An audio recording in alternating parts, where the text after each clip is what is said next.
இன்னைக்கு வந்து கோயம்புத்தூர்ல ஒரு பெண் பாலியல் வன்கொடுமை செய்யப்பட்டு இன்னைக்கு வந்து துரிதமா வந்து தமிழ்நாடு அரசாங்கம் வந்து சுட்டு பிடிச்சிருக்கிறாங்க. இன்னைக்கு வந்து பாத்தீங்கன்னா வானதி சீனிவாசன் அம்மா வந்து பெப்பர் ஸ்ப்ரே கொடுக்கணும்ன்றாங்க.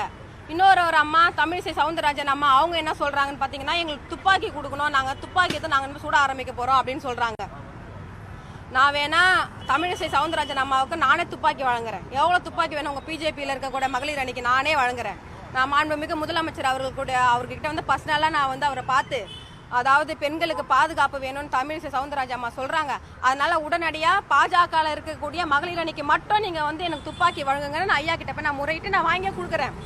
ஆனா ஒரு கண்டிஷன், தமிழிசை சவுந்தரராஜன் அம்மாவுக்கும் அந்த பாஜக இருக்கக்கூடிய மகளிர் அணிக்கும் அந்த துப்பாக்கி நான் உங்ககிட்ட வாங்கி கையில கொடுத்த உடனே முதல் ஆளா ஒருத்தரை சுடணும். நீங்க உங்க கட்சியில இருந்த கேடி ராகவன் அவரு ஒரு வீடியோல ஒரு பெண் கிட்ட அவ்வளோ பாலியல் சீண்டல் தனமா அவ்வளோ கீழ்த்தனமா அவர் எண்ணத்தை வெளிப்படுத்திருக்கிறாரு.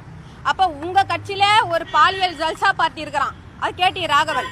அந்த ஆளை ஃபர்ஸ்ட் சுட்டுட்டு அதுக்கப்புறம் தமிழிசை சவுந்தரராஜன் தன்னுடைய பர்சனல் பாதுகாப்புக்காக அந்த துப்பாக்கி வச்சுக்கலான்னு இந்த நேரத்தில் தமிழிசை சவுந்தரராஜன் அம்மாவுக்கும் பாஜக கட்சியை சேர்ந்த மகளிர் அணிக்கு போராட்டம் பண்ண மகளிர் அணிக்கும் நடிகை குஷ்பு அவர்களுக்கும் இந்த நேரத்தில் வேண்டுகோள் விடுக்கிறேன்.